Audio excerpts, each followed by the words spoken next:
Well, welcome to another Friday night.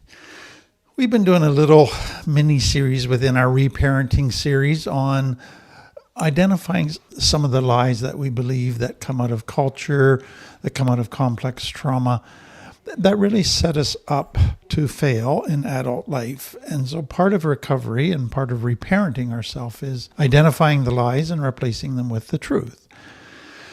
I want to end our series by just talking about some of the lies that we subtly believe about recovery that we're not even aware that we believe about recovery. But if we believe them, they set us up to have unrealistic expectations in recovery and then get discouraged, quit, have all the wrong thoughts about what recovery involves. And so I want to just run through quickly, briefly, 24 lies that many people have around recovery that they're not even aware of. And many of these I've covered in the past in different talks, but I want to pull them all together and just help you see them and then comment briefly on each one. So the first one that many have is, my situation is hopeless. I can't recover. And that comes out of that helplessness of complex trauma, where a child tries and tries and tries to resolve their problems and their pain, and nothing works, and they just get to a point of helplessness and hopelessness that now in adult life, when they come to very difficult situations, they can very quickly go back to just this feeling of hopelessness. I can't do it. It's too much. The truth is, you might feel hopeless, so your limbic brain is being triggered, but your cortex should be able to come to a point where it realizes, no, I'm not the helpless child now. I'm an adult who has tools. I'm an adult who has supports. It's going to be difficult, but it's not hopeless. I can do it. And just let me add to this that there is so much evidence today available now to show that recovery from trauma is possible. Thousands have done it. Yes, it takes a lot of work and there's a lot of time involved, but healing is possible. The second one is kind of the flip side of that, and that is that there's a magic bullet out there somewhere that will automatically fix me. So it'll automatically take away my addiction issues. It automatically just heal all my trauma, and I won't have to deal with anything painful. Some find that in kind of a religious environment, that somehow God is just going to magically fix them. Others find it in, if I take a program, it's going to magically fix me, or some remedy that somebody's proposing that's just going to magically fix me. And so there's something in all of us that longs for healing that's not painful and healing that's quick, that's built into our limbic brain. But the reality is there's no magic bullets. And I just continually emphasize that with people all the time, that recovery takes hard work. Yes, there are tools. Yes, there are modalities that we're finding very helpful, but there are no magic bullets. It takes time and work. Some want to propose, and then others believe it, that recovery is possible without having to experience painful memories or flashbacks or having to deal with painful emotions. And what I would say is, I got to qualify this one. I don't think recovery requires that you go through every memory, every painful thing that happened to you in all its horrific detail. I don't see value in that. But you have to be willing to go back and look at the wound in general, the emotions that came out of it, so that now you can resolve those emotions. Now you can work through them in a healthy way that leads to them being resolved. So I am not proposing horrific, detail-oriented, every little thing has to be gone through. But I am not saying you can avoid going through painful emotions. That is an important part of recovery. Recovery is not just learning new tools. Recovery requires healing the wounds of the past that have never been able to heal, the wounds that can still be triggered and send you spiraling into old behaviors. Line number 4, if I go to treatment for a couple months, then I'll be fixed. And so this person isn't looking for a magic bullet per se, but they're looking for a quick fix. That a program, let's say 2-month-long program, that's going to fix everything and then I'm good to go. Again, recovery becomes a lifelong journey. The first 2 months can get you off to a great start. They can give you so much self-awareness, so many good tools. They can get the healing started. But as you keep going, you're going to go to deeper and deeper levels of healing. And so I'm not minimizing the value of a 2-month program that's intense and focused, but don't think that's where it ends. That's just the beginning of the journey, and it gets you off to a good start. Well, then some flip to the other side. Well, if it looks like I'm going to be dealing with my issues for the rest of my life, I guess you're saying I'll never get better. So is all this hard work worth it? So what I want people to understand is, yes, you're going to be dealing with some of it for the rest of your life. But in the beginning, you're dealing with it intensely every day with lots of pain and work. As you go along, you get triggered less. The triggers are less intense. You respond with tools so that you get out of the spiraling behavior quicker. And so you begin to go, wow, I'm seeing more positive stuff in my life, more positive emotions than negative, more pleasure, joy, rest than just work, work, work all the time. So yes, you're dealing with stuff, but not as frequently, not with the same intensity. Some think recovery is linear. And so it's like you start at a bottom and it just gets slowly better, better, better, better, better until you get to a point where you're kind of over everything and you stay there. That might work in a medical model if you have a deep cut with stitches or surgery. And it's a very linear healing model that takes place over 6 weeks or so. Doesn't work in trauma. Trauma, it's very up and down. You have growth, then you hit a new area and looks like you regress a little bit. But then you learn from that and then you go up again, but then you hit a new issue and then looks like you regress again. And so it's very up and down, but over the years you see that there's an upward trend to the healing and growth. And so this is not a linear model. This is a model that's marked by highs and lows, failures, times when you feel stagnant, times when you just think, will this ever end? I want something that's quicker and done with. It's a very different model than the medical model. Another one is very common out of complex trauma, and that is only weak people need therapy or support groups. So what happened for many children in complex trauma was if you cry, if you are in pain, and you should solve it yourself. If you need others, you're weak. That's a sign of weakness, needing others. You need to be independent. That's bad teaching. We are human. We have limitations. Nobody can be Superman. Nobody can do everything. We need each other. We are wired to need each other. It's not a sign of weakness. We need to connect. That's a sign of health. And so recovery is connecting, helping each other, supporting each other, meeting needs, getting others to meet needs I can't meet myself. That's not a sign of weakness. That's a sign of being a healthy human. And so you need to kind of relearn what being human is and what weakness is. Lie number 8. If I do everything right, I will never have a bad day. I will get to a point where I won't struggle. I'll always be in a good mood. But if I have a bad day and I'm still hurting, then I must be doing something wrong or the process isn't working. So again, that's just a very misguided understanding of recovery. It's thinking that the ideal goal that you should be reaching is to be happy all the time, to not be human. But what the goal is, I want to be fully human, which means I want to experience all of my emotions. I want to be able to cry when I'm in pain. I want to be able to admit fear when I'm in danger. I want to be able to admit anger when something that violates love's happening.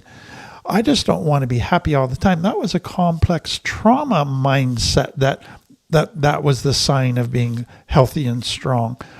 But that's misguided. We are wanting to be a healthy human that experiences all the emotions, knows how to manage them, and knows how to process them and resolve them. That is the goal. Then some still have this belief that there's only one type of treatment that works. And this has been around for so long. And to me, it's very much a shame-based thing that says, I need to be better than you. So the way that works for me has to be the best way. And it has to be the only way. And that makes me now superior to you. What we know in complex trauma is there's a bunch of different modalities that are very helpful, but it depends on the person. It depends on where you're at in your healing journey. And so what might work for one person isn't going to really help the other person. What might not be helpful for you today might be helpful for you in a year. And so part of trauma therapy is very eclectic. You need to find out what works for the person and what they need at this point in their healing journey. There's not just some one size fits all. Number 10, and I'm going to combine 3 here. So number 10 is repeated failure means I will never get it, so I might as well give up. Number 11, failure means that I'm back at square one. And number 12, if I fail, the best way to get myself back on track is to be very hard on myself. This again to me comes out of complex trauma, where failure was seen as there's no way to resolve it. Only bad comes out of failure. It means you're a bad person. In a healthy home, failure is part of growing up. Failure is something that is a good thing, is an expected thing. You learn from it. You benefit from it. Failure is not something that you get punished for. It's something you learn from. It is something you get compassion for. But in complex trauma, you fail, now you're going to get punished. And then you learn to punish yourself with a strong internal critic. And so it's really, again, reframing failure and getting past the bad teaching of complex trauma to see that failure can actually be a teacher. It can be a guide. It doesn't mean I'm a terrible person. There's no cause for shame here. I need to have compassion to myself. And it doesn't mean I'm back at square one. It doesn't mean I haven't learned anything. No, it just means it's pointing me to a new tool that I need to learn. So reframe failure. Then I want to combine the next 3 that are very common for people in recovery. Number 1, if I do well in recovery, my parents will finally validate me. Next one, if I do well in recovery for 2 months, my friends, parents, and children will start to trust me again. And 15, if I do well in recovery, my partner and my family will want to change too. All of those to me are unrealistic expectations. So if you do well in recovery, your parents may validate you. But if you grew up in complex trauma where you were never validated, where your parents always found something to criticize, I doubt they're going to validate you today. I doubt they're going to say, we're proud of you. And so if you continue to hope for that, you just keep setting yourself up to be disappointed. You keep setting yourself up to chase after their validation and giving them power to keep hurting you. And so what I encourage people to do is stop chasing your parents' validation, because there's a good chance you're not going to get it if you've never gotten it. Grieve that, it's painful, but learn to validate yourself. Learn to have healthy mirrors validate you. That's so important. Then it's very doubtful that your parents or your partner is all going to say, oh, you changed, now we want to change. If they're still in complex trauma, what they've been doing in the family system is saying there's problems in the family because you're the problem. If you just get yourself straightened up, then all the family problems will go away. They've never been willing to look at themselves. They've never been willing to see that they might be part of the contributors to the problems in the family or even to your own problems. So why are they going to do that now? No, it's possible that some of them are going to go, wow, I want to change too. And thankfully we see that happen. But sadly, most family members, once you change, they're not going to line up and say, I want to change too. They're just going to find something else to still make you the problem, to avoid looking at themselves. Sadly, that's the reality, and that's very frustrating. And then, if you've been making bad decisions while you were kind of before recovery in your behaviors, and you hurt your children, your spouse, your parents, your friends, they stopped trusting you because you were lying, because you were dishonest in all kinds of different things, because you're always manipulating. What many tend to do is they come into recovery and go, okay, I'm serious. I know I'm serious. I know this is real for me this time. I'm not joking around, so I can be trusted. And all of a sudden, they want everybody to trust them. And if people don't trust them, then they feel disrespected. They feel betrayed. They feel that family isn't there for them. They feel hurt badly. But what I want people to realize is you eroded trust for years. You were untrustworthy for years. You don't rebuild trust in a week or two or a month or two. It could take years of you consistently living healthy behaviors before they're able to trust you again. So accept that because of your past decisions, you created consequences that you now have to live with. You just can't magically make them disappear and tell everybody to ignore it. You have to be willing to accept that to rebuild trust takes a long time, and I have to accept that. Number 16, if I ask people for help, then they will see me as a burden, as a pain. They will kind of get tired of me. They will resent me. And so it's just better to figure it out on my own. And again, I think that comes out of complex trauma. It's the child who always felt like they were a burden and a pain to their parents, that their parents didn't really want to meet their needs, but they did it out of obligation, not out of willing love and desire.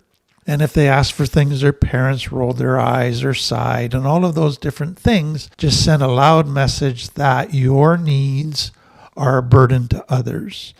And therefore, you should be ashamed of yourself for burdening others. That's not loving. So just muddle through, learn to do it yourself. Again, that comes out of unhealthy, unsafe people sending you the wrong messages based on their issues. In a healthy family, we're there for each other. We know that we're going to have to help each other. We accept that willingly. We don't see the person as a burden because we're going to have needs ourselves in the future and we're going to need them. This is a mutual giving and taking. That's what support is. Number 17, and this one is very subtle for many people, but it's there if they think about it. So if I do well in recovery, then I can go back to my old friends and lifestyle, or I can be successful in recovery without changing my old friends or lifestyle. So it's that whole loyalty to old friends, loyalty to toxic family, comfort with a certain lifestyle that might not be healthy, but yet that's what you've done for years. And something in you just gravitates back to that, pulls you back, makes you think that's where you need to go to be happy.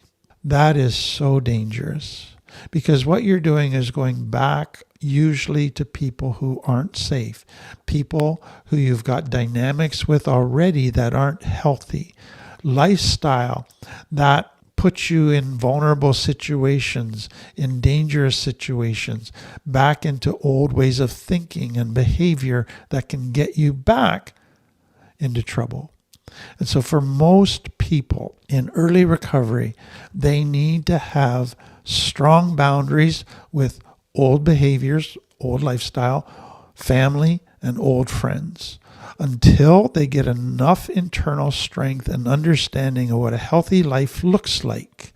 Then sometimes they can kind of reacquaint themselves with some of those people and then make better decisions about old behaviors. But you need those boundaries if you really are going to survive. Because if you slide back to old friends, to toxic family, to old behaviors and lifestyle, usually it just is going to pull you right back pre-recovery. Lie 18, and this is sadly a very common one that comes out of complex trauma, but it's the past is over. What I did in the past, what happened to me in the past, it has no effect on me today. How I cope or how I relate today, I make decisions today, I think today, and that determines my behavior. The past has nothing to do with it. The past is in the past. And there's all kinds of people that harp away on this, trying to make a big deal out of it. So let me just say a bit more about this one. So number one, the truth is the past is what influences how we approach relationships and life today. It's in early childhood that we learn templates of how to relate to the people in our life. And if they're all unhealthy, we learn to relate to narcissists, to very codependent people, and we learn how to survive in that. But that becomes normal. That becomes familiar to us. That's where we feel the most comfortable. And then when we get to adult life, our brain is attracted to what makes us feel normal and comfortable. So we get attracted back to those type of people with those type of relationship dynamics, even though they're very unhealthy. All of that is in the subconscious in the child. They're just picking up and learning how to survive in these relationships. And they're just building this whole subconscious template. And then they're learning thousands of things about coping in complex trauma. They're adapting in order to survive. And those are all maladaptations. And they go into the subconscious as programs. And you just begin to go into all of those maladaptations, not trusting, wearing masks, fawning, manipulating. You don't even realize you're doing it. It's so deeply ingrained in you at a subconscious level. And so you might be learning all these subconscious or all these conscious bits of information and tools today and think, yeah, I'm going to live by that. And you might for a bit until you get triggered or stress gets high and your brain says, can't trust the new tools. We're going back to the oldest templates that let us survive. And all of a sudden, your past is now running your present. So what I want you to understand secondly is this. You take all of those templates, all of those coping things. Now you move into adult life and you get in an intimate relationship. All of those templates, unhealthy coping, unhealthy relating.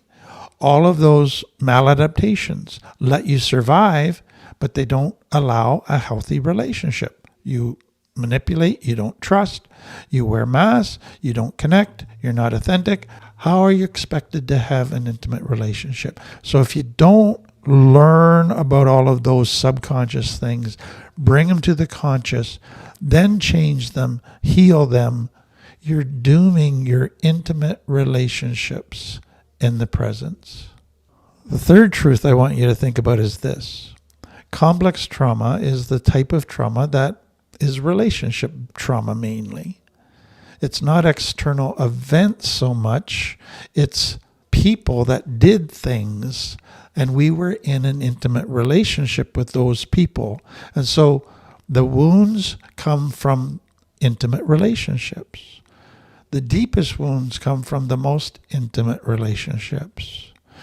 And so you can do a lot of healing and growth when you're in a treatment center all by yourself, when you're in casual friendships, and you look like you're doing really well. but it's not triggering your deepest issues.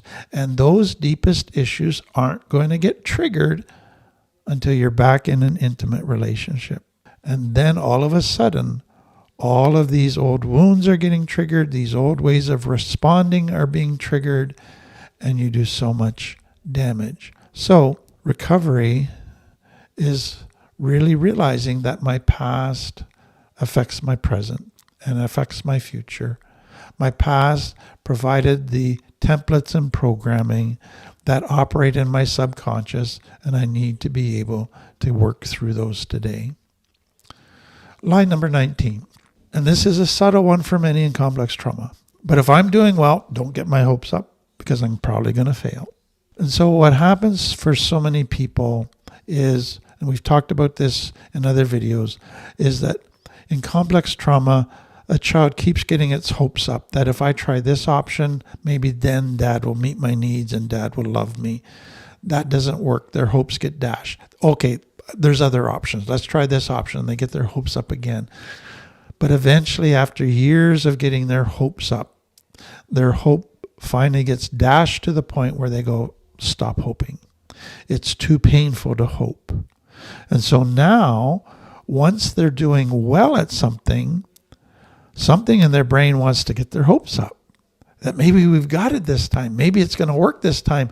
But then something comes crashing in that says, no, don't get your hopes up. It always fails. You're going to fail. And so that's where many sabotage their recovery. And so just be aware that subtle lie that we're always going to be hopeless. So if you do well, don't get your hopes up. Let's sabotage it because we're going to fail anyways. Then the next one is, and I hear this from people all the time. So let's say they're 5 years into recovery, 10 years into recovery, and they go back and visit, let's say, a friend, or they get a new job, and they get a narcissistic boss, and all of a sudden they go back to an old behavior, and they get so frustrated, and they go, I should be over this by now. So here's what I want you to understand. When you look at the deep, deep wounds, most of them happened when a child was very, very young. Even before they could put words to it, it was pre-verbal trauma. They were sensing things. They were feeling neglected, abandoned, abused, betrayed, humiliated, and they were shutting down. They were going to deep dissociation, deep ways of fawning to survive. That was from early in life. That became hardwired into their brain as a necessary behavior in many, many different categories in order to survive. And so when you try to reprogram something that started so early, was so deep because the wound was so deep, you don't just undo that. And so now today, when you go back to very high stress situations, your brain still is going to explore the old survival things, and it's going to gravitate at times back to them. So instead of saying, I should be over this by now, saying, reframe it. Have some compassion. And I go, wow, wonder what just got triggered that brought up this old behavior.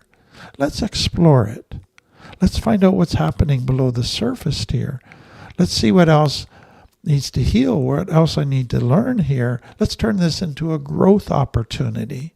So instead of using it to get frustrated and angry at yourself, as if you're a slow learner, as if you should have it all figured out, turn it into a learning growth opportunity. The next one is very common coming out of complex trauma, and it's recovery involves just learning information. Once I understand all the information, I will be healed. What happens for many people in complex trauma is they have so many painful emotions that they can't resolve because nobody's fixing their environment. Their parents aren't helping or changing anything. And so they can't resolve all these painful emotions. They're getting more and more painful emotions, so they just start shutting down emotions, stuffing them, hardening themselves to it, concluding that emotions are bad. And for some, they then dissociate to just living in their head. They're going to be cerebral. They're going to be academic. They're going to be logical and analytical. They're going to just figure out life. It's all going to become this formula that just has to get figured out. Then once they figure it out, then they'll know how to live, and they're going to be cool as a cucumber. Who needs emotions? So they come into recovery and they just think, I'm just going to make this an academic exercise, learn all the information, learn all the tools, and then I'll implement them and I'll be fixed. But what you realize is that most people who have done this in complex trauma just become a walking brain. That's not being fully human. That person's not capable of intimate relationships. That person's not a healthy person. So the goal of recovery, yes, is there's tons of learning. But you want to become fully human again. And that means you have to also heal emotions. You have to feel emotions. You have to grow emotionally. You have to do body work. You have to begin to meet all your 12 needs. This is not just an academic exercise. And you have to begin to connect to people again. That connection piece is essential. Number 23, and this is a very subtle one as well, but it's other people are the problem. If they change, I'd be okay. So this is where a husband goes into recovery, let's say, but his constant message is, my wife's the problem. Or the wife says, my husband's the problem. He's a narcissist. If he would change, then I'd be fine. And they make all their focus their partner, trying to get their partner to change, seeing them as the problem, thinking that if I just understand my partner better, then I can get them to change. And that gets the entire obsession for them in recovery, because they're operating by, I'm the victim here. And there's a sense in which you are the victim, but there's also a sense that you are playing the victim and thinking that I don't need to change anything. It's all the problems are because they are the problem. So I hope you understand that in a relationship, why did I get attracted to a narcissist? Probably because I got deep shame issues myself. And if I don't heal my own issues, even if I get out of this relationship, I'm going to go be attracted to another narcissist. So I got to work on me. And that means, my partner might have a whole bunch of problems that they need to look at, but I can't fix them. I can't control them. I can't make them change. I can only work on me. I can only change me. And I've got issues too. So my recovery shouldn't be focused on trying to fix everybody else as if they're the problem. I got to be able to see my part. I got to be able to change me and heal me. And that could, for some, save them years wasted in recovery trying to fix everybody else in their life to get them better, thinking that's going to make their life better just in and of itself. The final one, my situation is unique. Others won't understand me. This comes out of many in complex trauma. So they go, like, I was sexually abused, I was abandoned, I was put into foster care, I went from home to home, I was in a gang, I got into drugs, blah, blah, blah. And they go through, nobody else has gone through what I've gone through, so nobody else understands me. My situation is unique. And so what, sadly, they're doing, it's a narcissistic self-protection thing. And that is, I don't need to listen to anybody else because nobody else fully understands me. Nobody else has anything to offer to me because they don't fully understand me. Those are lies. What I want people to realize is when you get in a group with people who've gone through trauma, you're going to find that everybody's story's a bit different. But you have things in common. You both all understand abandonment, neglect, shame, fear. You understand the core issues. It's the same for everybody, regardless of the details of their experience. And they can speak to those issues in you, because that's the core of the damage that was done. So don't get hung up on the details of the events of your life. Understand the wounds that it created. And then you begin to realize, wow, everybody with trauma has those same wounds. Maybe in varying degrees, but they understand it. And then what I find with many people when they come into a group setting, like in our LIFT program, and they start sharing their stories, they go, wow, that person gets me. That person understands too. And all of a sudden you realize, I wanted to think I was unique because I was afraid that others might misunderstand me and reject me and judge me. But when I'm with a group where I realize they've got the same pain, it is healing to be understood, to be accepted, to not be judged. But you got to risk being willing to do that. So those are 24 lies that are common, sadly, for many people as they come into recovery. I hope that just helps you think them through and get to the truth about what recovery involves. Thank you again for being with us. Have a great weekend. See you.